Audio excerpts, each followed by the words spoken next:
Қазақстандағы алғыс айту күні Қазақстан Республикасының тұңғыш президентінің арқасында пайда болған мереке. Қазақстандықтар мұндай бастаманы ықыласпен қолдады. Өткен мереке елдің тарихы мен мәдени құндылықтарымен байланысты. Алғыс айту күні 2016 жылдан бастап жыл сайын көктемнің бірінші күнінде атап өтіледі. 2021 жылы Қазақстан халқы мерекені 5-ші рет тойланады. Оның негізгі мақсаты жас ұрпаққа елдің сақталған егемендігін еске салу. Алғыс айту күнін еске алып, Қазақстан қиын кезеңдерде миллиондаған қоныс аударушыларын қабылдаған қонақжай мемлекет ретінде ашылды. Алғыс айту күні құру бастамасымен Қазақстан Республикасының тұңғыш президенті сөз сөйледі. 2015 жылы сәуірде Қазақстан халқы ассамблеясының 22-ші сессиясында сөйлеген сөзінде ол республикадағы алғыс айту күні атап өтуді ұсынды. Ал Қазақстан халқы ассамблеясының құрылған күні 1 наурыз ел халықтары бір-біріне және қазақтарға көптеген халықтар елге жер аударылған жылдардағы төзімділік пен қонақжайлық үшін алғыс айта алатындай мереке ретінде белгіленді. Қазақстанның қазіргі көп ұлтты отбасы бұл 20 ғасырдағы кеңес өкіметінің саясатын туындаған көші-қон толқындарының нәтижесі. Әр жылдары бүкіл халықтар республикасы қоныс аударылды. Осы адамдардың барлығы қалай өмір сүре алғаны бүкіл Қазақстан халқының зор еңбегі. Жаппай саяси қуғын-сүргін тарихы бұрынғы ортақ отанымыз кеңес мемлекеттің ең қайғылы кезеңдерінің бірі. Қазақстан Республикасының тұңғыш президенті Қазақстан халықтары ассамблеясының 4-ші сессиясында атап өткендей, тоталитарлық режим жойқын және өкінішке орай қандай да бір жолмен орны толмас зиян келтірмейтін бірде-бір ұлт, бірде-бір халық жоқ.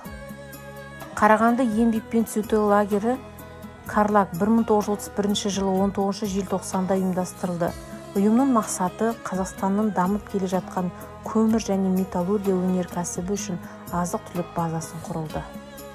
Карлаг алып жатқан аумақты Франциямен салыстыруға болады. Солтүстіктен оңтүстікке қарай 300 км, батыстан шығысқа қарай 200 км құрайды.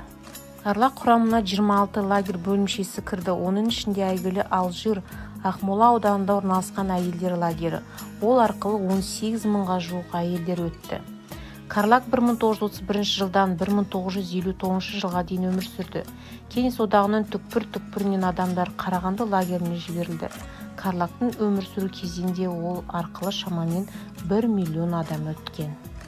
Лагерь тұтқындары әртүрлі ұлт өкілді адамдар болды. Бұған мұрағат деректеріне дәлел болса, мысалы 1938 жылдың 1 қаңтарында Карлагта 33.440 адам, 44-ден астам этнос болған екен. Болашақта бұл адамдар ғылыми зерттеу зертханаларында, Карлаг ауыл шаруашылығы тәжірибе станциясында, конструкторлар бюроларында жұмыс істеді. Көпшілігі майданға жіберілді. Кеңес одағының батырлары болды және мемлекеттік наградаларға ие атанды. Репрессиялық саясат туралы айта отырып, оның 1936 жылы басталып, 1949 жылы аяқталған халықтарды Қазақстанға күштеп көшіру, депортациялау сияқты тағы бір көрінісін атап өту қажет. Осы уақыт ішінде Қазақстанға шамамен 2 миллион адам қоныстанды. Бұл поляктар, корейлер, немістер, шешендер, ингуштар, украиндар, белорустар, литвалықтар, латыштар және тағы басқа этникалық топтар. Болашақта бұл адамдар орталық Қазақстанның ауыл шаруашылығы, түсті металлургия, көмір өнеркәсібін қалыптастыруға белсенді қатысты. Атап айтқанда, көмір өнеркәсібінің қалыптасуына белсенді қатыса отырып, арнайы қоныс аударушылардың еңбегі Қарағанды қаласы, атап айтқанда Қарағанды көмір бассейні Кеңес одағының 3-ші көмір ошағы болды.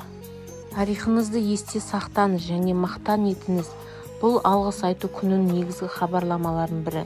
Мерекенің басты міндеті жас ұрпаққа ғасырлар бойы қалыптасқан құндылықтарды сіңіру. Бұл күн барлық қазақстандықтардың бір-біріне деген мейірімділігі, достығы мен сүйіспеншілігінің жарқын мерекесі бола алады, деді сол кезде Қазақстанның тұңғыш президенті.